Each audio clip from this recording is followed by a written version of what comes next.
Dhiren રાધેજા officially YouTube ચેનલને subscribe કરો અને થોડી પળો ખુશીઓથી ભરો. ટીડિંગ. આવી ગઈશ? બહુ થાકી જવાય છે. તો આખો દિવસ ડ્યુટી કરી અને પછી અચાનક બંદોબસ્ત આવી ગયો. આખી રાત બંદોબસ્ત. એ તો આપી ગઈ. નોકરી એવી છે, શું કરવાનું? શું કરીએ? ચા તો ચા, પણ મને ગમે છે. ગમે એ વિચાર પણ મજા આવે છે મને. વાહ, હું શું કહેતી હતી? વાહ. જો અત્યારે હવે મને નાસ્તો કે કશું બનાવવાની મારામાં તાકાત છે નહીં. તમારે ખાવું હોય બહારથી મંગાવી લો. તો ચિંતા ના કર, મેં છે ને ચા નાસ્તો બનાવી દીધો છે. મેં કરી લીધો છે ને તારી માટે ટેબલ પર મૂકી બી રાખ્યો છે. ગરમ ગરમ ચા અને નાસ્તો કરી અને પછી આરામ કરે એવું લાગે. ના, મને કંઈ જ ખાવું નથી અને બસ થોડો આરામ કરવો છે. બહુ જ થાક લાગે, આખી રાત જાગી છું ને એટલે હું થોડો આરામ કરી લઉં. હા ને, તું આરામ કરી લે, ઘરનું બધું કોમની ચિંતા ના કરીશ. પેલી કોમવાળી આવશે ને બધું કરી લેશે. હા, આ તો તમારો સપોર્ટ છે ને તો બધું હું જોબ વોબ કરી શકું છું, ઘર સાચવી શકું છું. બાકી અઘરું થઈ જાય મારા માટે, ટફ છે. અરે એકબીજાના સાથ સહકાર વગર થોડી જીવન આગળ વધતું હશે ને. આ તો કંઈ બહુ મોટી વાત છે. આજે તું જોબ કરે છે તો લેટ આવતી હોય તો મારી ફરજમાં આવે, મારે કામ કરી લેવાનું. હું બહાર હોય તો તું નથી કરી લેતી. આ તો એકબીજાનો સાથ સહકાર જ કહેવાય. એવું ટેન્શન ના લે, તું આરામ કરી જા. હા,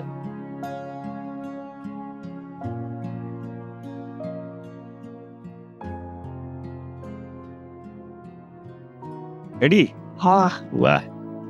મેં જો જમવાનું બધું તૈયાર કરી દીધું છે. રાતે હું પણ કરી દીધું છે બરાબર. અને 2-3 દિવસ તમારે થોડું સાચવવું પડશે. 2-3 દિવસ?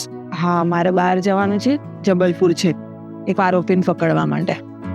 તો તમે જોઈ લેજો, તમારે જમવાનું બનાવવું હોય તો જાતે બનાવજો, ના થાય તો પછી બહારથી મંગાવી લેજો. એવું મેનેજ કરી લીધું, ટેન્શન ના લઈશ. હા, એટલે એ મેનેજ કરી લેજો. મને કદાચ 3-4 દિવસ પણ થાય કે અહીંયાથી જબલપુર જવાનું ને, અને ત્યાં જઈને અમારા લોકલ પોલીસને પછી સંપર્ક કરવાનો, એમનો સંપર્ક કરીને આરોપીનું ઘર બધું શોધવાનું.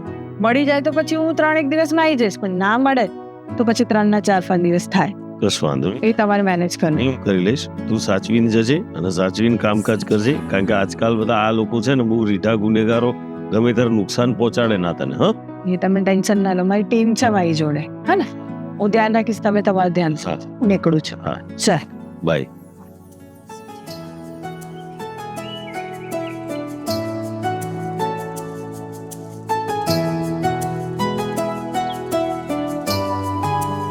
ઓકે, નો પ્રોબ્લેમ, મળીએ છીએ.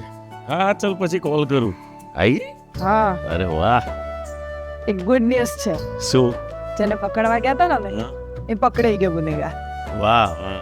થોડી મહેનત થઈ, થોડો આમ તેમ થતો હતો, પણ અમે પકડી દીધો. મારી ટીમ થોડી મજબૂત ના, એટલે અને ત્યાંની પોલીસ હતી ને લોકલ, એણે ખાસો અમને સપોર્ટ કર્યો. Good good. એટલે થઈ ગયું. કામ સફળ થાય એનો સંતોષ જ અલગ છે. હા, એ તો છે જ ને. ખરેખર ગુડ ન્યૂઝ છે. પણ એ તારા ડિપાર્ટમેન્ટ માટે ગુડ ન્યૂઝ છે, તારી માટે ગુડ ન્યૂઝ છે. પણ એ ગુડ ન્યૂઝ મારા માટે નથી. મારા માટે ગુડ ન્યૂઝ એ છે કે સૌથી વધારે સમય તું મારી સાથે રહે, તારો બધો સમય તું મારી સાથે સ્પેન્ડ કરે. This is my good news. હા, એ તો છે જ. એ તો મને ગમે કે હું વધારે ને વધારે ટાઈમ ઘરે રહું, તમારી સાથે રહું. પણ હવે જોબ એવી છે તો શું કરીએ? બરાબર છે, જોબ છે, કરવી જ પડે. પણ આવી જોબનો શું મતલબ? આ 5-5 દિવસથી તું બહાર હતી, જીવના જોખમે તું કામ કરવા ગઈ, ઘરથી 5 દિવસ દૂર રહી, કેટલા તાપ તડકા અને તકલીફો વેઠી, અને આપી સરકાર આપશે શું?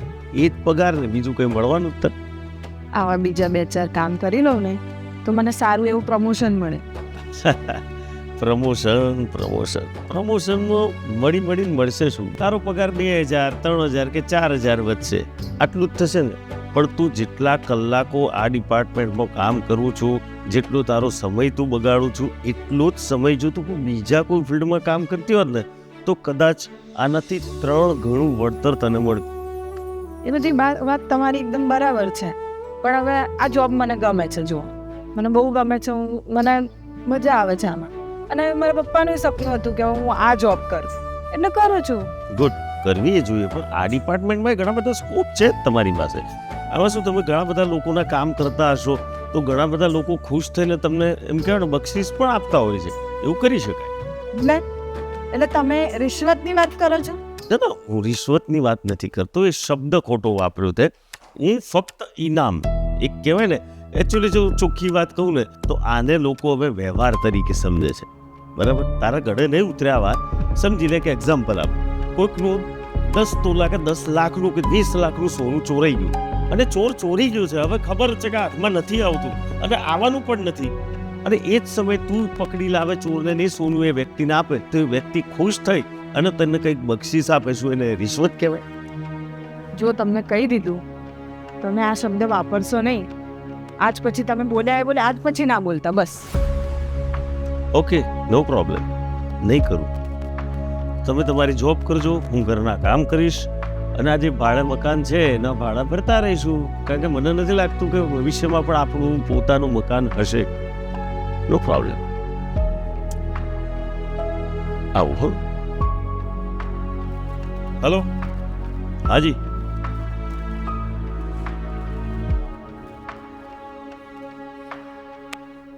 જે વાતનો ડર હતો ને એ જ થઈ. પોલીસની નોકરી એટલે કંઈક કેવું હોય, બસ પૈસા જ ખાઓ, રિશ્વત જ લો, એ જ કરી કરીને ઘર ભરો, કેવું ના હોય? કેવી રીતે સમજાવું અમને? જો ને તારી પાસે કઈ સગવડતા થતી હોય તો હા ચેક કરી લો પહેલાં. હા, મને ફોન કરજે. શું થયું, ટેન્શનમાં લાગો છો? ટેન્શનની જ વાત છે, પછી ટેન્શન જ હોય. પપ્પાનો ફોન હતો, પપ્પાએ કીધું કે આપણે જે પેલી જમીન ગીરવે મૂકી હતી ને, હવે એ જે ભાઈ છે જેને ગીરવે આલી હતી એ જીદે ચડ્યો છે કે કંઈ પણ ભોગે મને આ મહિનામાં બધું હિસાબ કિતાબ પૂરો કરો, ના હોય તો એ જમીન મને વેચાણ હાલ દો. હવે વેચાણ હાલવામાં વાંધો નથી, પણ કરોડોની જમીન છે અને સસ્તા ભાવે આપણો પાસે લઈ લેશે. આ પપ્પા કે કંઈ બી કર બેટા, આ મહિનાની અંદર આ બધું છૂટું પાડવાનું છે. કેટલા ભરવાના છે? 10 લાખ રૂપિયા. તું જો ને લોન બોનની સગવડ થતી હોય તો. લોન ક્યાંથી જોવું? ઓલરેડી આપણે ઘરની વસ્તુઓ આ તે નાની મોટી માટે લોન લીધેલી છે. એ ડિપાર્ટમેન્ટમાંથી બી કંઈ ના થઈ શકે ને મને બેંકમાંથી પણ લોન ના મળે. તમે તમારી ઓફિસમાં વાત કરો ને. અરે મારી ઓફિસ મારો પગાર માંડ માંડ કરે છે. અરે મને તો એમ થાય છે કે હું નોકરી બદલી નાખું, પણ બદલું કેવી રીતે? આ આપણું ઘર જૂનું રિપેર કરાયું ગામડાનું, ત્યારે જે મેં લોન લીધેલી ને એના હપ્તા ચાલુ છે, એ હું રાહત જોઈ રહ્યો છું કે હપ્તા પૂરા થાય, નોકરી બીજી બદલી જ નાખું. એક કામ કરો, વ્યાજેથી પૈસા લઈ લો. સરસ, વ્યાજે લઈ લો. તમે તમારી લોન ના હપ્તા ભરો, હું મારી લોન ના હપ્તા ભરું, ઘરનું ભાડું ભરું અને હવે પાછું વ્યાજે ભરું. અરે તને એટલી ખબર નથી પડતી, તું થોડી પ્રેક્ટિકલ થાય ને તો લોકો આપણા પાસેથી વ્યાજે પૈસા લેવા આવે એટલી કેપેસિટી આપણી થઈ જાય. પણ વિચારવું જ કરો તમે. તમને એક વખત ના પાડી ને કે એ વસ્તુની વાત ના કરશો, નથી કરવાની તો નથી કરવાની. અને તમારે વ્યાજ ભરવું હોય તો ભરો, ના ભરવું હોય તો ના ભરો. તમારે જમીન વેચવી હોય તો વેચો, ના વેચવી હોય તો ના વેચો. તમારે જે કરવું હોય એ કરો. એ બધી મારી પ્રોબ્લેમ નથી, એ તમારી પ્રોબ્લેમ છે. ગુડ. તારી પ્રોબ્લેમ ને મારી પ્રોબ્લેમ હવે મારું ને તારું થવા માંડ્યું. વાહ!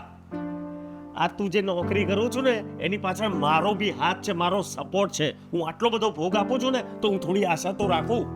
તો નહીં રાખવાની આશા. મેં તમને કહી દીધું ને, નાની એમથી પ્રોબ્લેમ આવી એનો મતલબ એવો કે આપણા ઈમાન ધર્મ ભૂલી જવાનો. અને હું આ રિશ્વતની તો વાત સાંભળવા જ નહીં માંગતી. આજ પછી તમે આ વાત કરી છે ને તો હું 1 સેકન્ડ અહીંયા નહીં રોકું.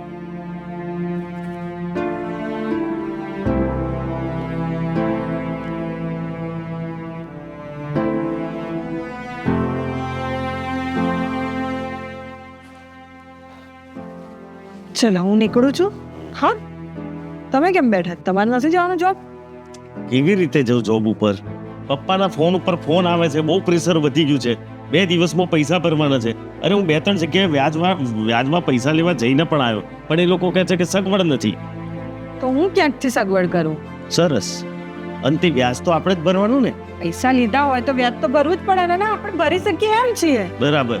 વ્યાજ ભરો, ઘર વેચી મારો, લૂંટાઈ જાઓ, બરબાદ થઈ જાઓ, પણ આપણી ઈમાનદારી નહીં છોડવાની. કેમ? હું ઈમાનદાર છું, હું ઈમાનદાર છું, ઈમાનદાર. મને પારિતોષિક આપો, મને એવોર્ડ આપો, હું ઘેર સદાવું ઈમાનદારીના.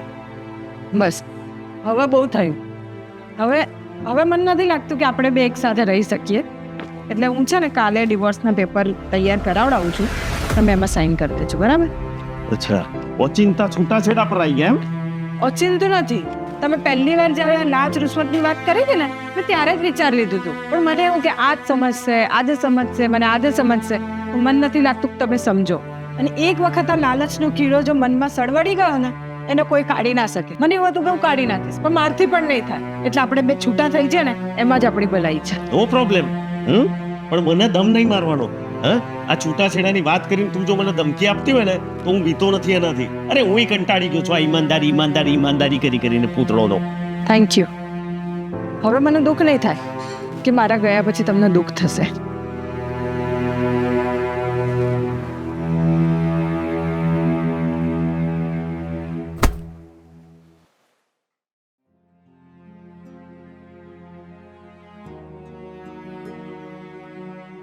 બેટા જીતુ, બાપુજી શું યાર ત્યાં તારી આખી હાલત બગાડી નાખી છે યાર.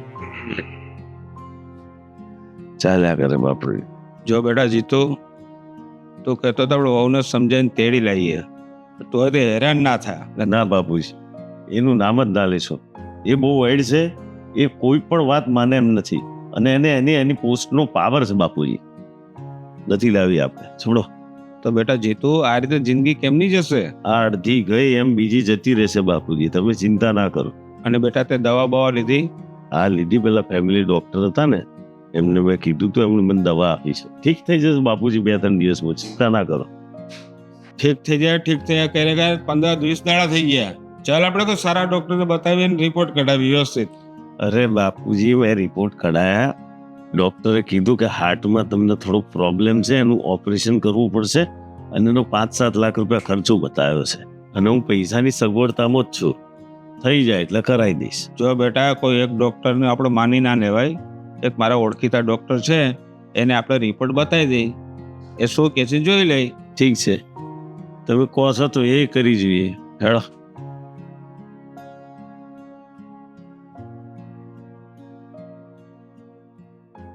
સરસ છે. પેલા એની જ દવા ચાલુ રાખજો.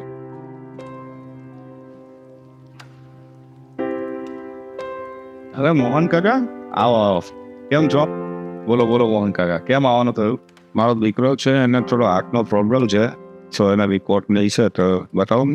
હા, એકચ્યુઅલી સર મેં ચેકઅપ કરાવ્યું હતું ને રિપોર્ટ્સ બી કરાયા છે. તો ડૉક્ટર સાહેબે રિપોર્ટ જોયા બાદ એમ કીધું કે હાર્ટમાં મને પ્રોબ્લેમ છે અને એનું ઓપરેશન કરવું પડશે, અને 6-7 લાખ રૂપિયા જેવું કંઈક ખર્ચ આવશે એવું એમણે મને કીધું હતું.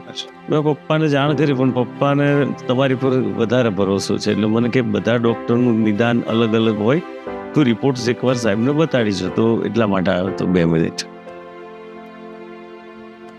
આ રિપોર્ટ્સ.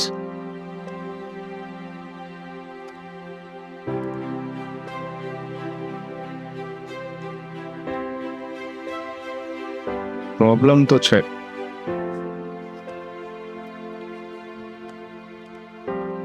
અરે આ કોણ છે તમારી સાથે? મારા પત્ની છે. અચ્છા, તમારા વાઈફ છે. એમ તે સાથે નથી આવે તમને? અમારા ડિવોર્સ થઈ ગયા છે.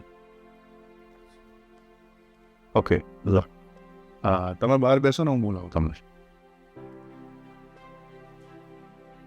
જો મોહન કાકા, તમારા દીકરા છે ને હાર્ટની ગંભીર બીમારી છે, અને એનું ઓપરેશન કરવું પડશે, અને 5-7 લાખ રૂપિયા ખર્ચો આવશે, એ પણ નક્કી છે. ડૉક્ટર સાહેબ, એટલા બધા પૈસાની સગવડતા કરવી મુશ્કેલ છે. અચ્છા, કયા વાંધો નહીં.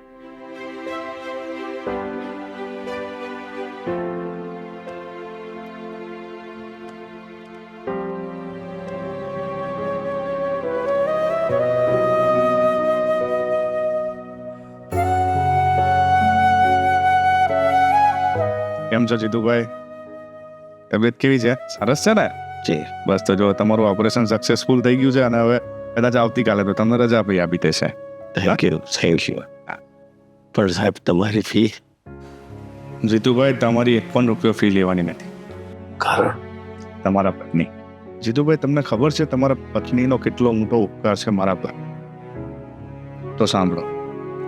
એક વખતે હું એક ખોટા હની ટ્રેપ કેસમાં ફસાઈ ગયો હતો, અને બ્લેકમેલરોએ મારી પાસે 25 લાખ રૂપિયા માંગ્યા હતા, અને હું 25 લાખ આપવા તૈયાર પણ હતો. અને એ જ ટાઈમે તમારા પત્નીએ મને હની ટ્રેપમાંથી બચાવ્યો હતો. અને મૂળ વાત તો એ છે કે એ લોકો તમારા પત્નીને 12 લાખ રૂપિયા પણ આપવા તૈયાર હતા, પણ તમારા પત્નીએ પૈસા ના લીધા અને મારા જેવાની મદદ કરી. અને જો હું તમારી સામે આજે ઊભો છું ને તો એ તમારા પત્નીના લીધે. એ તો મારી જિંદગી છે ને ખેદાન મેદાન થઈ ગયું.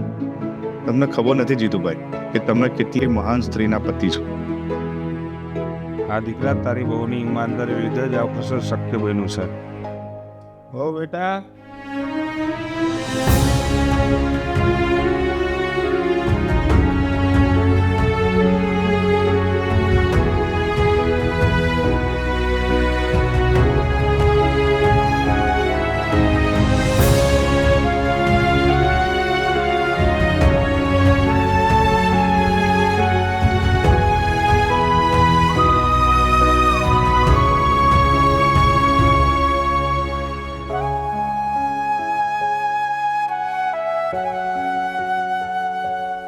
સોરી, મને માફ કરજે.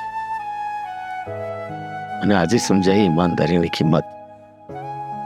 હું ખોટો હતો, તું સાચી હતી. ચલો હવે આ બધું ભૂલી જાઓ, આપણે સાથે જ છીએ, જલ્દી સાજા થઈ જાઓ.